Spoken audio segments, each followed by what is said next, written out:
اور کچھ بین الاقوامی خبریں شامل کریں۔ رپورٹس کے مطابق امریکی وزیر دفاع پیٹ ہیگس نے اس انخلا کا حکم دیا ہے کہ جو ایک ایسے وقت میں سامنے آیا جب ایران جنگ کے معاملے پر امریکی صدر ڈونلڈ ٹرمپ اور یورپی ممالک کے درمیان اختلافات بڑھتے جا رہے ہیں۔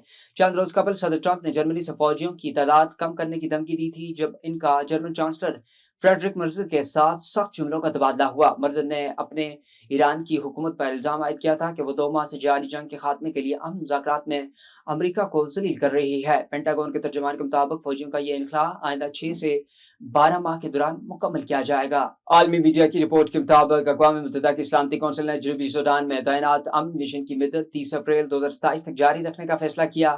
15 میں سے 13 ارکان نے قرارداد کے حق میں ووٹ دیا، جن میں پاکستان بھی شامل تھا، جبکہ چین اور روس نے ووٹنگ میں حصہ نہیں لیا۔ رپورٹ میں بتایا گیا کہ جنوبی سوڈان 2011 میں آزادی کے بعد سے مسلسل سیاسی عدم استحکام اور انسانی بحران کا شکار ہے، جس کے پیش نظر عالمی برادری نے امن مشن کی تسلسل کو ضروری قرار دیا۔ اقوام متحدہ میں پاکستان کے نائب مستقل مندوب عثمان جدون نے کہا کہ پاکستان نے امن مشن کی حمایت کرتے ہوئے قرارداد کے حق میں ووٹ دیا، تاہم مجوزہ تبدیلیوں پر تحفظات بھی ظاہر کیے۔ قانون کے تحت امریکی صدر 60 دن میں جنگ کی ایوان سے اجازت لینے کا پابند ہے۔ 60 دن کی ڈیڈ لائن آج ختم ہو گئی، جبکہ وائٹ ہاؤس کا دعویٰ ہے کہ عارضی جنگ بندی کی مدت نہ رکھنے کا مطلب یہی ہے کہ جنگ ختم ہو چکی ہے۔ امریکی صدر ٹرمپ نے امریکی کانگریس کو ایک خط لکھ کر دعویٰ کیا کہ ایران کے ساتھ جاری مسلح کشیدگی اب ختم ہو چکی ہے۔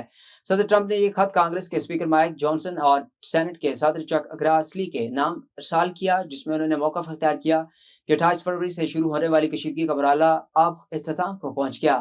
خط میں ٹرمپ نے لکھا کہ ان کی حکومت خطے میں پائیدار امن کے قیام کے لیے کوشاں ہے، تاہم اس کے باوجود جنگ جاری رہنے کا امکان بھی موجود ہے۔ انہوں نے یہ بھی تسلیم کیا کہ ایران کے ساتھ تنازع مکمل طور پر حل نہیں ہوا اور صورتحال اب بھی غیر یقینی ہے۔